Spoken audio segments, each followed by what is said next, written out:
Donald Trump may have lit the latest torch on illegal immigration in America, but this is a smoldering fire that has been burning for years, if not decades. Immigration reform remains the core of this debate. And as we reach yet another Independence Day with the issue unsettled, it's fair to ask what, if anything, will put out the fire and solve the issue.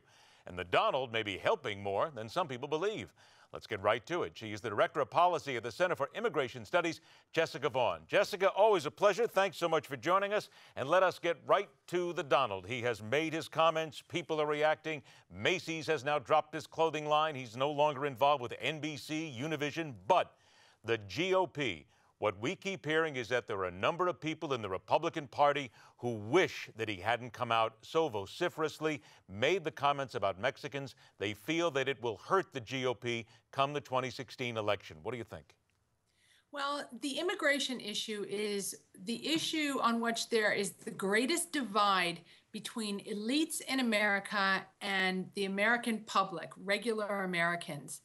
What we find in poll after poll is that overwhelmingly Americans are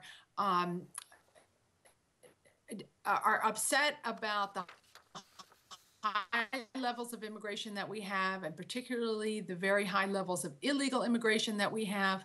And the elites in America, whether they're Republicans or Democrats, think that, we can always use more immigration, that it's not causing problems, that, it could even be raised a lot, expanded, amnesties are fine. And so there's this great, and I think it helps explain that, what, as a candidate, Donald Trump is trying to appeal to voters, and yet he's getting this backlash from the elite leaders of the Republican Party that frankly have shown that they're really distanced and insulated from the views of ordinary voters. And let's get to that for a moment, Jessica. For the Republican Party. With the distance era, let's get to that for a moment here, because there are those people saying that, yes, he might have actually had some truth in what he said, that there is still an immigration problem. Absolutely. And there are people coming over from Mexico that are a danger to the country. But there are some people who believe that, quite frankly, the Hispanic vote is now lost to the GOP. Anybody who sides with the Hispanic vote is now lost to the GOP. There's a belief now that the Republicans simply cannot get the Hispanic vote back because of what Trump said. Do you believe that? No, I don't think that even many Republican voters agree with exactly what Trump said. It was clearly very clumsy and, just kind of, what's the word, inflammatory. But nevertheless, there is this very strong feeling among voters that the immigration issue needs to be addressed, that immigration levels are too high, too much illegal immigration.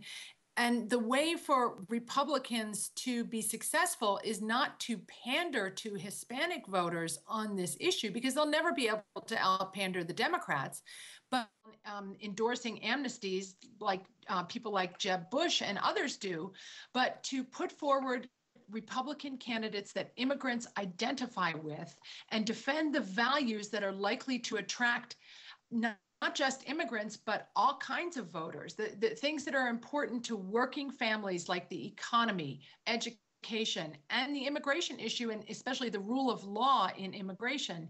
Republicans should not think that they are necessarily going to win the Hispanic vote by backing amnesty or by, ignoring the problems in our immigration policy. And we've seen this in candidates across the country that, nobody wins the Hispanic vote just by, parroting the Democratic amnesty line. Then let me do this, about a minute or so that I have left. What do you then make of an Iowa presidential poll? This was done back in April, and we're just now starting to get back to it again.